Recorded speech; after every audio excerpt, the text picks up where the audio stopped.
Hello विद्यार्थी मित्रों, तो आप सभी का स्वागत है हमारे इस YouTube चैनल यूनिक एकेडमी के अंदर। तो विद्यार्थी मित्रों, आज हम कक्षा 10 गणित पेपर नंबर 5 चैप्टर नंबर 14 प्रायिकता के सवाल सोल्व करने जा रहे हैं। इसके पहले मैंने चैप्टर 14 के पेपर नंबर 1 से लेकर पेपर नंबर 4 तक के वीडियो बनाए, आप लोगों ने देखा होगा और आपको अच्छे से समझ में भी आ रहा होगा। तो बच्चों, अभी आपका प्रथम परीक्षा भी आने वाला है। प्रथम परीक्षा में भी देखो, द्वितीय परीक्षा में भी देखो और बोर्ड की परीक्षा में भी देखो, बार बार देखो बेटा। और चैनल्स को अगर सब्सक्राइब नहीं किया ना बेटा, तो सब्सक्राइब तो जरूरी कर देना, ठीक है।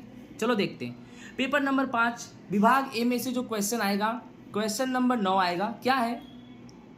गणित की एक परीक्षा में रैना को 80 में से 80 अंक प्राप्त होने की संभावना ज्ञात करो। संभावना मतलब बेटा प्रायिकता ज्ञात करो। यानी गणित की एक परीक्षा है, उसमें रैना को 80 में से 80 नंबर मिला बेटा, 80 में से 80 नंबर। जैसे मान लो कि परीक्षा 80 नंबर का है ना, तो परीक्षा के नंबर क्या होंगे? जीरो तो होगा कि नहीं होगा? क्योंकि अगर रैना के अगर एक भी नंबर नहीं आएंगे तो जीरो आएंगे। तो 0, 1, 2, 3 ऐसे कुल कितने नंबर का परीक्षा है? 80 नंबर का। अब रैना के 80 में से 80 आए, तो सबसे पहले ये देखो, रैना का मान लो ये 80 आया, तो इस 80 को कितना मान लो? एक मान लो। अब बोलोगे सर एक क्यों माना? अरे 0, 1, 2, 3, 4 ऐसे 80 अंक तक संख्या लिखना है, उसमें से उसका 80 आया तो 80 को एक मान लो। तो एक तुम्हारा क्या हो गया ऊपर, और नीचे 81 क्यों आया? क्योंकि 80 में 80 संख्या तो है, लेकिन 0 के ले लूंगा तो कितनी संख्या आ जाएगी? 81। इसलिए आपका आंसर आएगा 1/81, ठीक है। नेक्स्ट क्वेश्चन नंबर 16 क्या है कि P ऑफ A बराबर 3/4 हो तो P ऑफ A डैश बराबर 4/3 होगा। सही है कि गलत? देखो, तो P ऑफ A डैश का जो सूत्र होता है 1 माइनस P ऑफ A होता है। तो 1 माइनस P ऑफ A कितना है बेटा? 3/4। तो 1 माइनस 3/4, 4 एक कम 4, 4 में से 3 घटाओ तो 1 आएगा। नहीं बेटा, आपका आंसर आएगा 1/4। यानी P ऑफ A डैश 1/4 आएगा। और यहाँ पर कितना लिखा है? 4/3। तो यह विधान बिल्कुल क्या है बेटा? गलत है, ठीक है। नेक्स्ट क्वेश्चन क्या है कि अंग्रेजी की 26 अक्षरों की वर्णमाला में से एक अक्षर को लिया बेटा, एक अक्षर को लिया तो n बराबर 26 हो गया, ठीक है। फिर वह स्वर होने की संभावना हो। किसकी संभावना हो? स्वर। तो बेटा घटना ए मान लो स्वर। अब स्वर कौन कौन सा होता है? ए, ई, आई, ओ, यू, ये क्या होता है? स्वर। तो स्वर कितने हुए? 5। तो बेटा P ऑफ A बराबर m/n, तो m यानी 5 और कुल अक्षर 26, तो 5/26, ओके। अभी क्वेश्चन नंबर 46 विभाग नंबर C का बेटा, ये सवाल काफी IMP है, क्योंकि इसको थोड़ा ध्यान से सोल्व करना। संभावना जितना आसान है उतना आसान होता नहीं है। ये सवाल को थोड़ा ध्यान से समझना। चलो, इसको पढ़ रहा हूं तो भी समझना पड़ेगा। क्या लिखा है कि पुट्ठे की पेटी में रखे 100 कमीज। कितने कमीज रखे गए हैं? 100 कमीज में से 88 कमीज क्षति रहित है। क्षति रहित मतलब सुरक्षित है, सुरक्षित मतलब अच्छा है। 100 कमीज में से 88 अच्छा है। तो देखो भैया, यहां पर मैं कर रहा हूं गणना कि कुल कमीज कितने हैं? 100 में से क्षति रहित कितने हैं? 88। तो 100 में से 88 घटाओ 12, यानी 12 कैसे हुए? खराब हुए। जितना सवाल पढ़ा उतना मैंने सॉल्यूशन दिया। कुल कमीज 100 है, 100 में से क्षति रहित मतलब सुरक्षित कमीज कितने हैं? 88। 100 में से 88 घटाओ तो 12, यानी 12 कैसे हैं? खराब है। चलो आगे पढ़ते हैं, आगे क्या है वो भी देख लेते हैं। क्यों 88 क्षति रहित है? बाकी की कमीजों में से 8 छोटी यानी कम नुकसान वाली है। यानी बाकी जो कमीज कितने बचे हैं? 100 में से 88 घटाने के बाद 12 कमीज बचे ना, तो 12 में से 8 कम नुकसान वाला है और 4 ज्यादा नुकसान वाला है। तो देख लो, यहां पर वो भी चीज मैंने कर दिया कि 12 में से जो 8 कमीज है वो कम खराब है और जो 4 कमीज है वो अधिक खराब है। बोलो, ये भी मैंने क्लियर कर दिया। आगे देखो, व्यापारी जिमी, याद रखना कौन? जिमी। व्यापारी जिमी क्षति रहित कमीज स्वीकार करेगा। यानी जिमी कौन से कमीज को पसंद करेगा?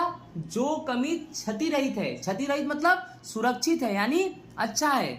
परंतु व्यापारी सुजाता केवल अधिक क्षति वाली कमीज को अस्वीकार करेगी। अस्वीकार मतलब सुजाता क्या करने वाली है, जो कमीज अधिक क्षति मतलब ज्यादा नुकसान वाला है उसे वो नहीं लेगी, बाकी सबको लेगी। ठीक है, अब पेटी में से एक कमीज को निकालना है। कितने कमीज को निकालना है? एक।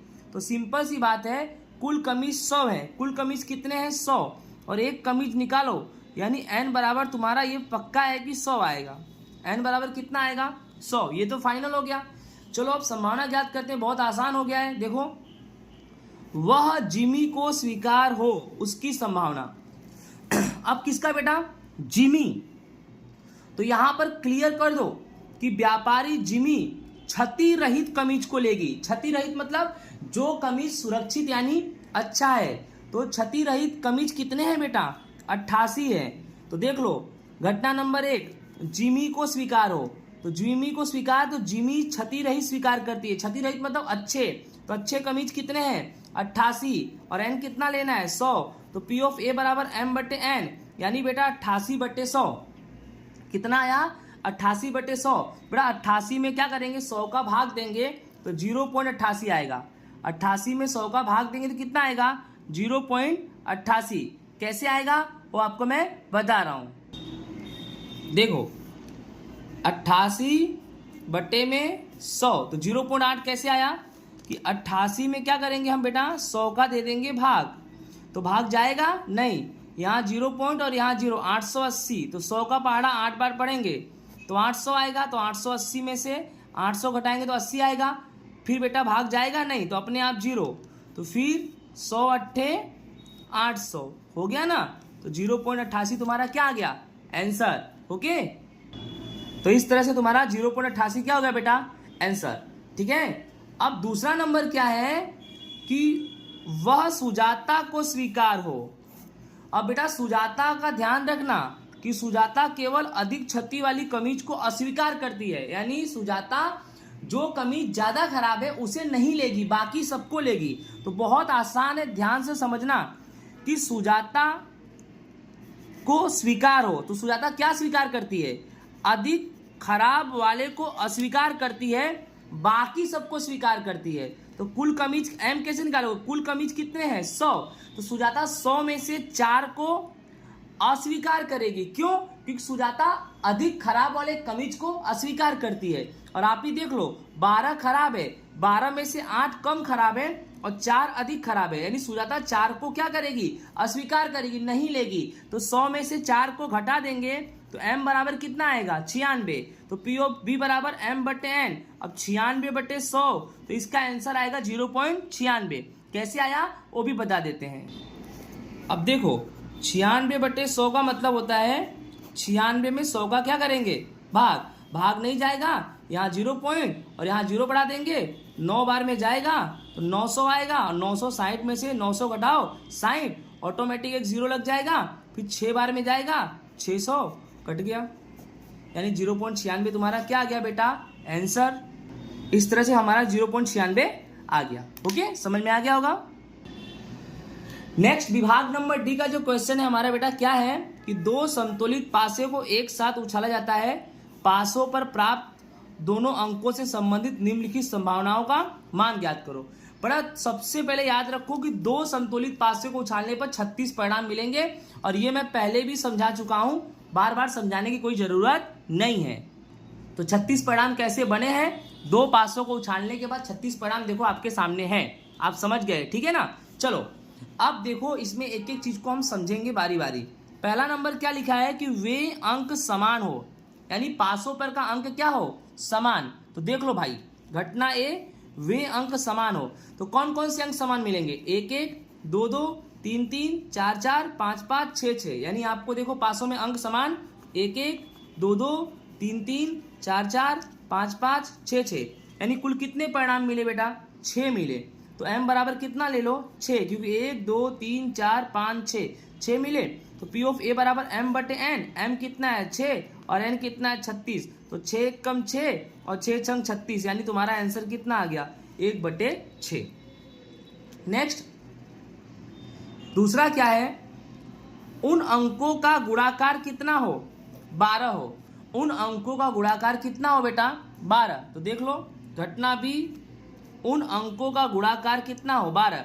यानी पासों पर तो जो संख्या मिलेगी, दो संख्या, हर पासे पे दो संख्या, हर कोष्टक में दो संख्या है, क्योंकि दो पासे को उछालो, तो गुणाकार मतलब गुणा करने पे क्या है, 12। तो कैसे आएगा देख लो, 2 और 6, 2 छंग 12, 3 और 4, 4 और 3, 6 और 2, मतलब समझो यहाँ पे समझा दे रहा हूँ 12 कैसे आएगा। पहले वाले लाइन में देखो कहीं पे 12 नहीं आएगा, दूसरे लाइन में देखो, देखो ये रहा 2 और 6, तो 2 छंग 12, तीसरे लाइन में 3 चौके 12, चौथे लाइन में 4 तिहाई 12, पांचवे में आएगा ही नहीं, छठे में ये देखो 6 दूनी 12, 1 2 3 4, 4 संख्या आपको मिली। कितनी संख्या मिली, 4।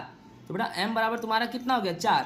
तो पी ऑफ बी बराबर m बटे n, 4 बटे 36, 4 एक कम 4 और 4 नवा 36, तो तुम्हारा 1 बटे 9 क्या हो गया बेटा, आंसर हो गया। ठीक है, चलो आगे चलते हैं हम।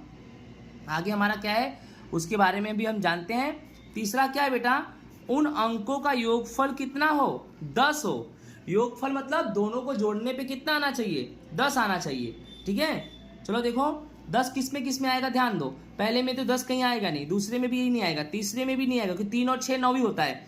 चौथे में आएगा, हाँ देखो 4 और 6 10, पांचवे में 5 5 10, और छठे में बेटा 6 और 4 10। दिख रहा है कि नहीं, तो इसी को मैंने लिख दिया, देखो 4 6 10, 5 6 10, 6 4 10, यानी m बराबर कितना आ गया, 3। तो पी ऑफ सी बराबर m बटे n, यानी m कितना, 3 बटे 36, 3 एक कम 3 और 36 को 3 से काटो बेटा 12, यानी 1 बटे 12 तुम्हारा क्या आ जाएगा, आंसर आ जाएगा। ठीक है, ओके।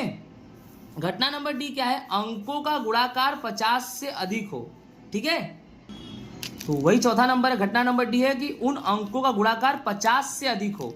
ठीक है, अब बेटा अंकों का गुणाकार 50 से अधिक हो ही नहीं सकता, क्यों, क्योंकि सबसे बड़ा अंक जो है पासे का 6 और 6 है, जो छल्ले में है, और 6 और 6 को गुणा करेंगे तो कितना आएगा, 36।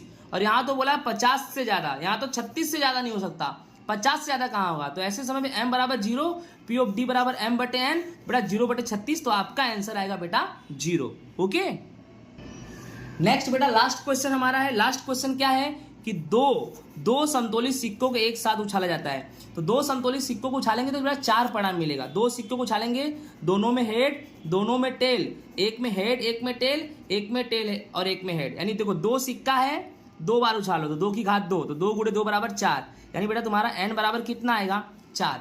तो 2 सिक्के को उछालेंगे, दोनों बार हेड आए, दोनों बार टेल आए, एक बार हेड टेल और एक बार टेल हेड। तो समझ में आपको आ गया होगा। अब क्या है, ध्यान से समझो।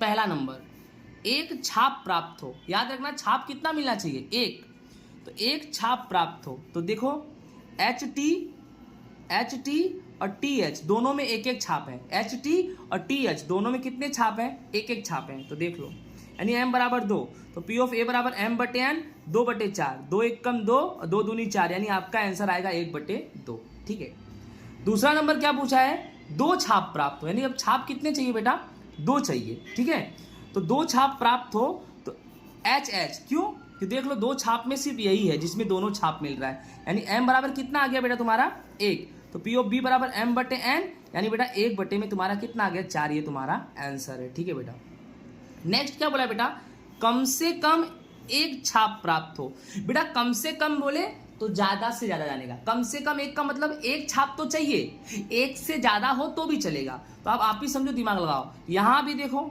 एक छाप मिल रहा है, यहां भी देखो एक छाप मिल रहा है, और यहां तो एक भी नहीं मिल रहा, तो ये लेंगे नहीं क्योंकि कम से कम एक तो चाहिए। और यहां 2 है तो वो भी चलेगा, कम से कम मानी ज्यादा ज्यादा, यानी 1 2 3 परिणाम मिला। कितने परिणाम मिले, 3। तो देख लो कम से कम एक छाप प्राप्त हो तो दोनों छाप वो भी चलेगा, और ये देखो एक एक तो है ही दोनों में। तो m बराबर कितना बेटा, 3। तो पी ऑफ सी बराबर m बटे n, तो 3 बटे 4 तुम्हारा क्या हो गया, आंसर हो गया। ठीक है बेटा, उसके बाद चौथा नंबर क्या है बेटा, एक भी छाप ना प्राप्त हो, यानी छाप बेटा एक भी मिलना नहीं चाहिए। तो देखो टी में एक भी छाप नहीं है, तो ये एक परिणाम आपको मिलेगा, एक परिणाम। देख लो एक भी छाप प्राप्त ना हो, यानी m बराबर क्या आएगा बेटा, टी, यानी m बराबर 1 आएगा।